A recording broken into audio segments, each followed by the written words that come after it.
ક્યારેક કેવું થાય ને કે ચારે બાજુ એકદમ શાંતિ હોય, પણ એ જ શાંતિ આપણને અંદરથી કોરી ખાતી હોય.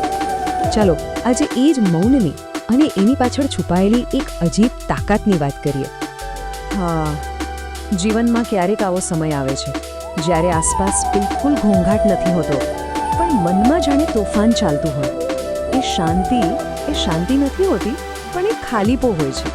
અને ખાલીપો છે ને, સાચે જ બહુ દુઃખ આપે છે. એક એવી શાંતિ કે જ્યાં ફોનની રિંગ પણ નથી વાગતી. કલાકો સુધી રાહ જોયા કરીએ કે કોઈનો અવાજ સંભળાય, પણ ના, એ રાહ જાણે ક્યારે પૂરી જ નથી થતી. અને સૌથી અઘરું શું છે ખબર છે? એ ખાલીપામાં કોઈ એવું પણ નથી પૂછતું કે કેમ છે, બધું બરાબર તો છે ને? બસ આ એક નાનકડા સવાલની કમી એ જ એકલતાને જાણે 1000 ગણી વધારી દે છે. અને પછી એ એકલતા અને થાક એટલો વધી જાય છે કે મન બસ હારી જાય છે. એકદમ ધીમેથી અંદરથી એક અવાજ આવે છે કે બસ હવે મારાથી નહીં થાય. પણ આ હાર તો ફક્ત અંદરની છે ને.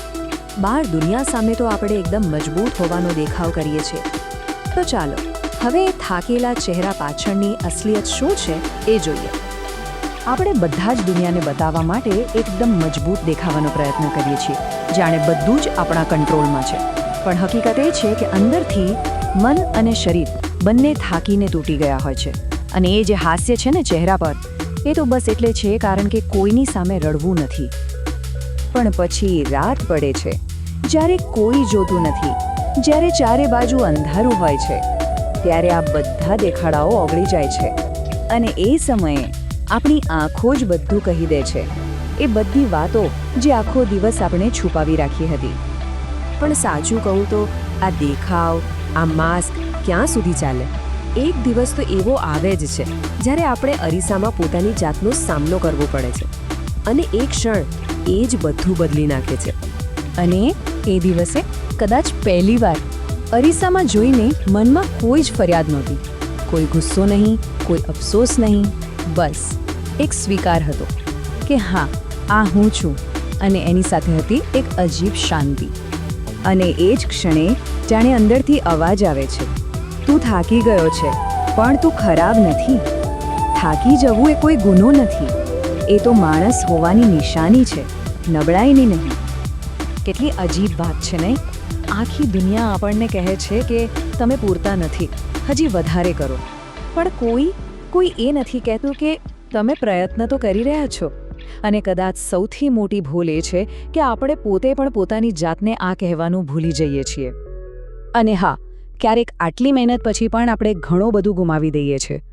ત્યારે એવું જ લાગે કે બસ બધું જ ખતમ.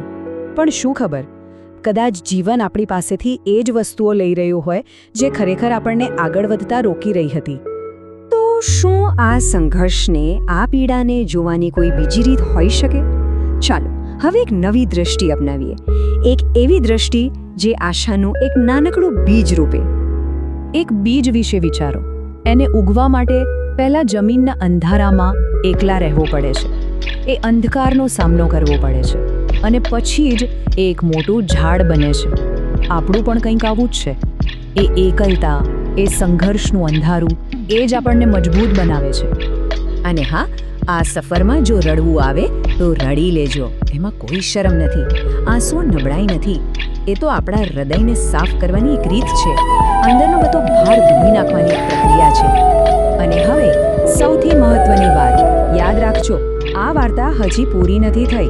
આપણો સૌથી મોટો વિજય હજી બાકી છે, અને એ વિજય એટલે આપણી પોતાની અંદરની તાકાત. ઘણીવાર મનમાં એવો જ વિચાર આવશે કે બસ હું બધું જ હારી ચૂક્યો છું, હવે મારી પાસે કશું જ નથી રહ્યું. પણ એ જ સમયે એક વાત યાદ રાખજો, જ્યાં સુધી તમારો શ્વાસ ચાલે છે ને, ત્યાં સુધી તમારી કહાણી પૂરી નથી થઈ. જ્યાં સુધી શ્વાસ છે ત્યાં સુધી આશા છે. જીવતા હોવાનો મતલબ જ એ છે કે હજી બધું જ શક્ય છે, કંઈ પણ થઈ શકે છે. રમત હજી પૂરી નથી થઈ. જરા કલ્પના કરો, આવતીકાલે જ્યારે આ બધો સમય પસાર થઈ જશે અને તમારા ચહેરા પર એક અલગ જ સુકૂન હશે, ત્યારે લોકો તમને જોઈને પૂછશે, તમે આ બધું સહન કેવી રીતે કરી લીધું? અને ત્યારે તમારા જવાબમાં કોઈ અભિમાન નહીં હોય, બસ એક ઊંડી સમજણ અને એક હળવું સ્મિત હશે. અને તમે ધીમેથી કહેશો, કારણ કે મેં હાર નહોતી માની.